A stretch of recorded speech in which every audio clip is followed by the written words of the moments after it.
Hello guys. Welcome to Canada Visa and Immigration Updates. Please subscribe to our channel for more latest and useful videos. Ontario's 2 million public school students will learn remotely for the last 4 weeks of the academic year as the government looks to keep its large-scale reopening plans for the summer on track, rather than have children return to the classroom. Schools in the province have been closed to in-person learning for 23 weeks so far, since the spring shutdown last March, longer than anywhere else in Canada. In comparison, schools have been closed for 12 weeks in British Columbia and 8 weeks in Quebec, according to an education brief commissioned by Ontario's COVID-19 Science Advisory Table that looked at school closures between March 2020 and May 15, 2021. Premier Doug Ford said on Wednesday that he did not want to take unnecessary risks with our children right now, despite his government repeatedly stating that schools were safe. He was adamant that he was not prioritizing the economy over children and stated he was hopeful Ontario would be able to move into the first step of its reopening plan sooner than June 14.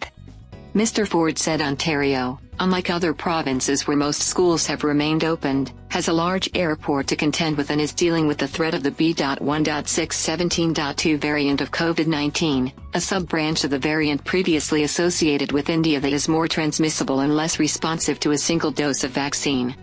The announcement to have students continue learning remotely was made despite a general consensus from the medical community and educators that children should return to the classroom for June, albeit in regions where COVID-19 infections are low.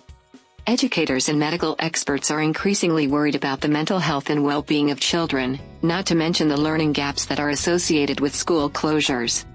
The government closed all schools to in-person learning in mid-April because of a sharp rise in COVID-19 infections. Schools in Thunder Bay and Sudbury had been closed since March. Ontario kids have been out of school longer than children almost anywhere else in the world. I'm overwhelmed by sadness about all this. It feels like we adults have let our children down, Alex Monter, the head of the Children's Hospital of Eastern Ontario, said over social media. He added that children have made enormous sacrifices in the fight against COVID, and that the government needs to plan for an uninterrupted academic year to address mental health and learning losses. However, the move to keep schools shuttered until September was supported by others, including the Registered Nurses Association of Ontario, which said the risk of a fourth wave is too high. Elsewhere in the country, students in Nova Scotia will return to school this week despite the government saying last month that students would learn remotely for the remainder of the academic year. Several areas of Manitoba, including Winnipeg, have moved students to remote learning because of rising COVID-19 infections. The role that schools play in the transmission of the virus remains an evolving picture. However, an education brief commissioned by Ontario's COVID-19 Science Advisory Table and released on Wednesday found that school closures have multidimensional consequences on children, including on their mental and physical health. Closures have immediate and future economic costs, with modeling data suggesting an impact on future lifetime earnings, as well as depressed labor force participation for parents, particularly mothers, it stated. Tess Clifford, the director of the psychology clinic at Queen's University in Kingston and a parent, was disappointed to hear the government was keeping schools closed. Many children, she said, can't participate in summer camps and outdoor sports, and we need to hear what the government will be doing to support those children and families. We need to hear a clear plan toward recovery for children and youth, which includes a commitment to have a regular school year next year.